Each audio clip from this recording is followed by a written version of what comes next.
Hello everyone and welcome to Fire for Design. I'm Glennie D and we're here to help make you Jedis of Design. Wow, wouldn't that be amazing if we had students all over the world becoming incredible designers and solving the world's problems?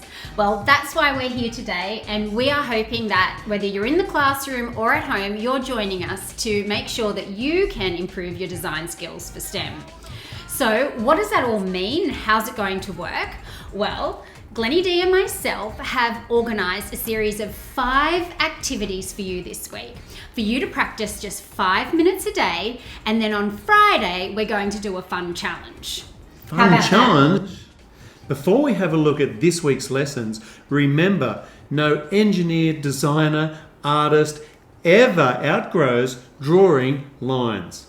You make a really great point there, Glennie D. I love that because that is so true. Now, if you are in the classroom with your teacher can download the worksheets from the link below on our YouTube video.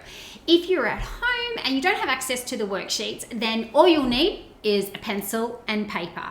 We can't wait to see you on Friday for our Friday challenge. Have a great week, everyone, and enjoy the lessons. Remember, 5 for design.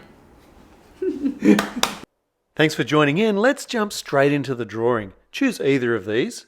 Let's get started on the puppy right now. So we're practicing just short, controlled lines. So the main thing is we're drawing one stroke at a time. You could try to make yours nice and evenly spaced, or you could try angling them just slightly, but try to avoid running the lines one over the top, just sort of scratching really quick lines. Now run a series of lines all the way down the side. After that, it doesn't really matter whether your puppy turns out to be neat or shaggy. What we're really doing is training our hand to draw neat, short lines. You can add some eyebrows and things like that for personality. Draw lots of rows of short lines. Keep on going. Can you do it for the whole 5 minutes? Try not to flick your lines. Keep them nice and controlled and even. It's great training for your hand. If you're working on the pocket sheet, then we're trying to line up our dashes in a row so that it appears like stitching. But if it was all over the place, you'd think that was pretty dodgy stitching. So we're trying to keep them even the gaps. If your gaps are larger, that's fine. Just try to keep them all even, and let's see how you go. I've started off with 3 dots to draw a fairly simple triangle. The final shape is totally up to you. Have fun with it. It's more about just trying to control those lines. Here I'm stitching a circle using straight lines. Now use some colour pencil in your final design to really make it pop. Hey, it's Tuesday and we're drawing medium length lines.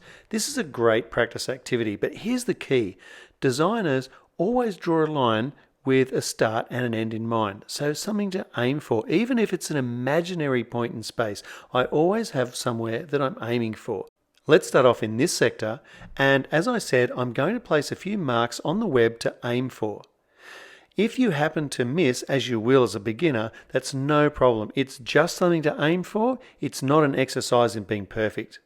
That'll come with lots and lots of practice. So your job now is to relax, enjoy drawing lines, and let your hand learn what it needs to do.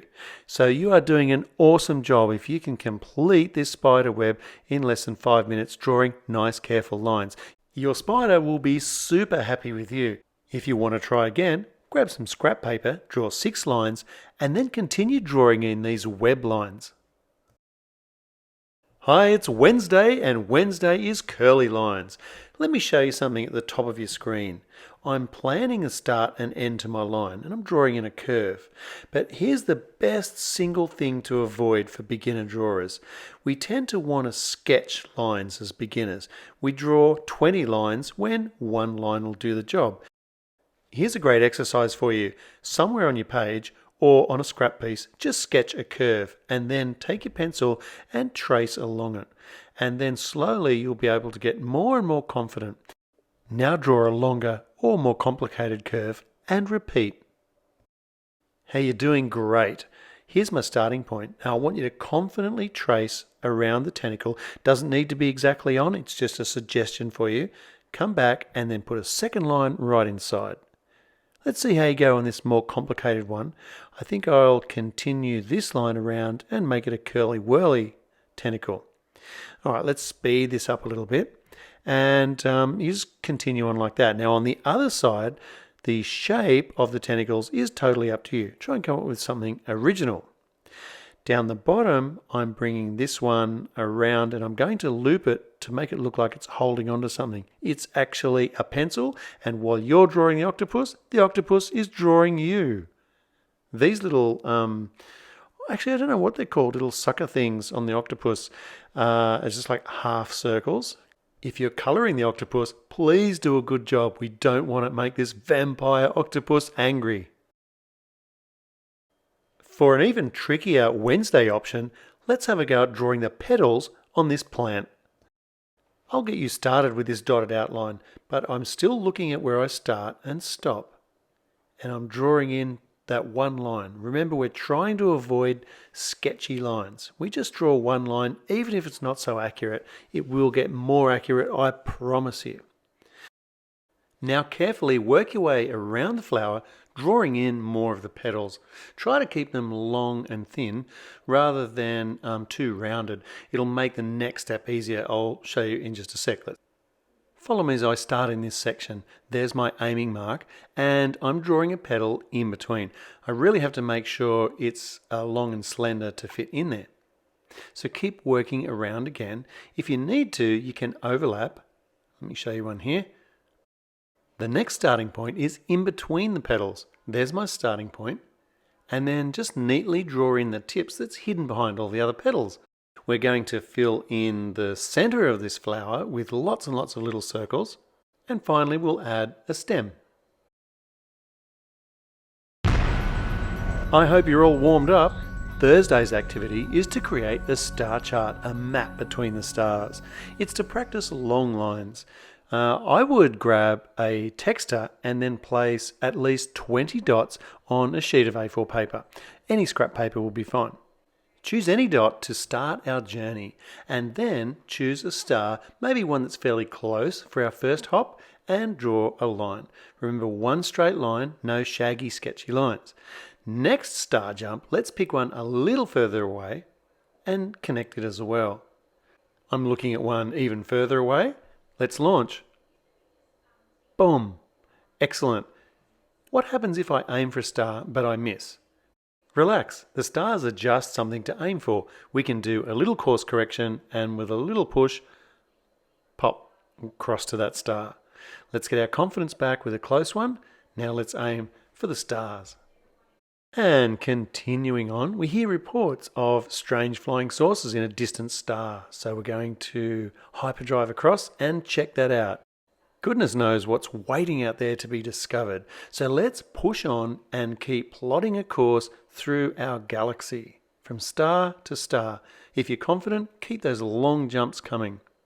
As you continue on your intergalactic journey, you will have visited all of the suns, which leads you down to the final sun, and you have the honor of drawing an arrow to it, circle it, and name it. It's a major discovery. Congratulations.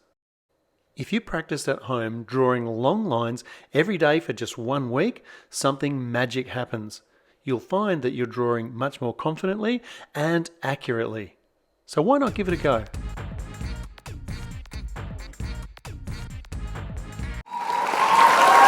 Hey, I can't believe it's Friday already, and I can't wait to see your designs.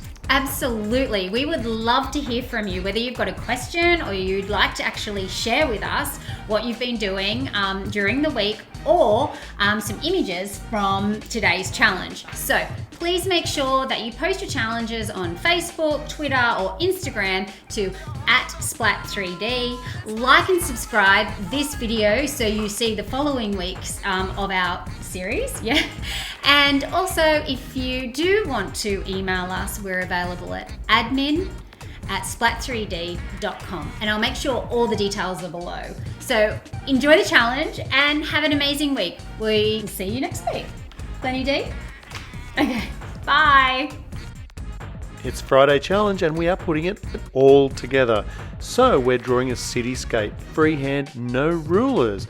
Bottom left corner, place a starting point. Bottom right corner, an end point. Back to the start point. I'm planning on drawing a line up. Remember to have an aiming point. There's my aiming point. Now we're going to go straight across to the right. Notice I always use an aiming point.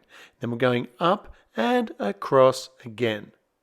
Good. Now I'm not going to continue doing that or it would look like a boring set of stairs. So rather we're going to plan to go up, but we're just going to go up by a small amount. So there's my mark. Good. Now we'll come across by the same amount, but when we go up, instead of short, let's go medium line. A little wobbly there, but that's fine. So we'll go across. And I think we could go up just a little more.